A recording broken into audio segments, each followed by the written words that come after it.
नमस्कार दोस्तों। आज की कहानी है हम गरीबों की कैसी दिवाली। शांता झाड़ू लग गई क्या? यहाँ जाले लटक रहे हैं। शांता का सारा ध्यान कबीर बाबू के कुर्ते पजामे पर था। एक टक देखी जा रही थी। एक बात बताओ बीबी जी, ऐसा कुर्ता पजामा तो आपने पिछले साल भी खरीदा था, फिर इस बार वैसे का वैसा क्यों ले लिया? नीलम मंद मंद मुस्कुरा रही थी।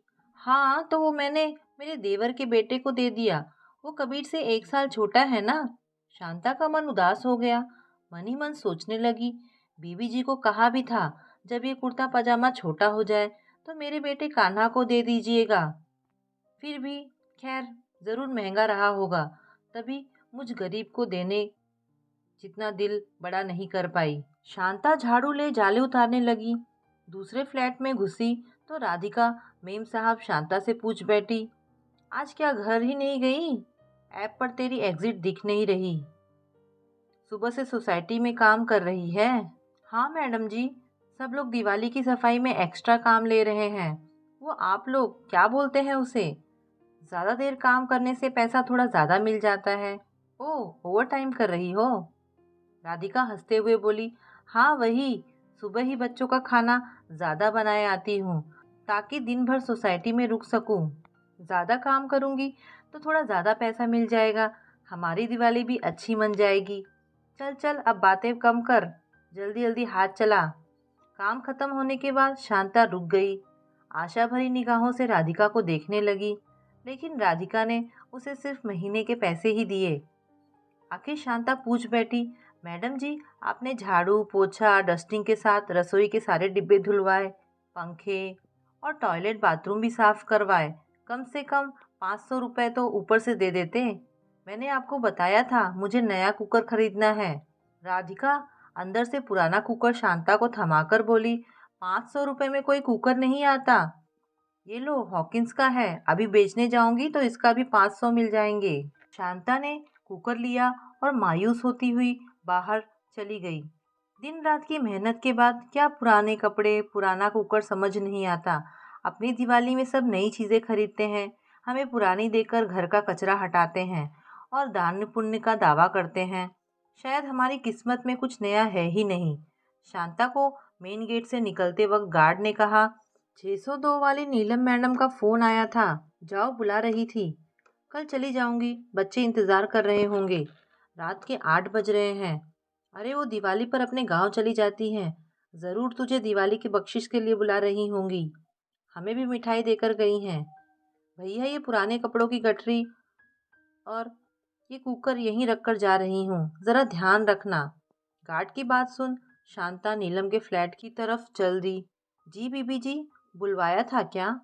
ये तेरे महीने की तनख्वाह, मिठाई और ये 500 रुपये तेरे एक्स्ट्रा काम के। शांता की आंखों में चमक आ गई। नीलम ने नया पैक कुर्ता पजामा उसके हाथों में रखकर कहा, जब कान्हा और कबीर बराबर हैं तो कबीर का छोटा कुर्ता पजामा कान्हा को कैसे आता? ये नया कुर्ता पजामा बिल्कुल कबीर जैसा, मैंने कान्हा के लिए मंगवाया था, बताओ कैसा है? शांता की आंखों से गंगा जमुना बहने लगी। बीबी जी, सुबह से शाम तक काम करने के बाद भी जब लोग अतिरिक्त मेहनताना देने से कतराते हैं और अपने छोड़े हुए कपड़े या पुराना सामान देकर एहसान जताते हैं, तो लगता है हम गरीबों की कैसी दिवाली। लेकिन आपने नौकर नहीं, अपने परिवार के सदस्य की तरह जो मान दिया है, उसके लिए बहुत बहुत आभार। मेरा कान्हा बहुत खुश हो जाएगा। ये 500 रुपये आप रहने दीजिए। क्यों, नया कुकर नहीं लेना? शांता आत्मविभोर हो गई, रोते रोते बोलने लगी, सब लोग एक जैसे नहीं होते नीलम बीबी जी, आपने तो एक ही पल में मेरी सारी ख्वाहिशें पूरी कर दी। आज के ज़माने में भी इंसानियत जिंदा है, कैसे आप मेरी एक एक ज़रूरत का ख्याल रखती हैं। मेरे पास शब्द नहीं है, मैं कैसे आपका धन्यवाद करूं। इतने में कबीर दौड़ता हुआ आया, चलो मम्मा, कैब आ गई। नीलम ने शांता को थैला पकड़ाया, ये ले, मैं हफ्ते भर के लिए ससुराल जा रही हूँ, दिवाली वहीं करूँगी। इसमें कुछ फल सब्जी है, आऊँगी तब तक खराब हो जाएंगे, तू यूज़ कर लेना।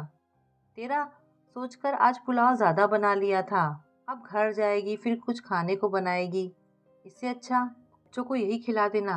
बाकी धन्यवाद मेरा नहीं, उस ईश्वर का जिसने हमें इस काबिल बनाया है कि हम किसी की ख्वाहिश पूरी कर सकें, किसी की दिवाली को रोशन कर सके। नीलम बोलती हुई जा कैब में बैठ गई।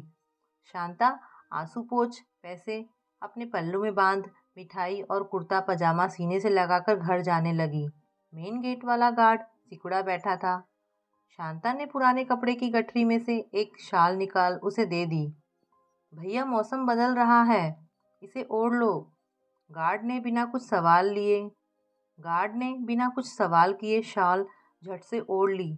शुक्रिया बहन, इसकी ज़रूरत भी थी। शांता घर लौटते वक्त सोचने लगी, बीबी जी जाते जाते जीवन की कितनी बड़ी सीख दे गई। सच में कान्हा के नए कुर्ते पजामे से भी ज़्यादा खुशी गार्ड भैया को शॉल देखकर हुई। यदि ईश्वर ने हमें किसी की ज़रूरत पूरी करने के काबिल बनाया है तो हम उसका धन्यवाद दें। यथासंभव उसकी मदद करनी चाहिए। अपने घर में दिए जला रोशनी तो सब करते हैं। त्योहार का असली आनंद तो किसी के अंधियारे जीवन में रोशनी करने से है। धन्यवाद दोस्तों। आप इस बारे में क्या सोचते हैं? तो दोस्तों, ये कहानी यहाँ पर समाप्त होती है। आपको ये कहानी कैसी लगी मुझे कमेंट करके अवश्य बताएं।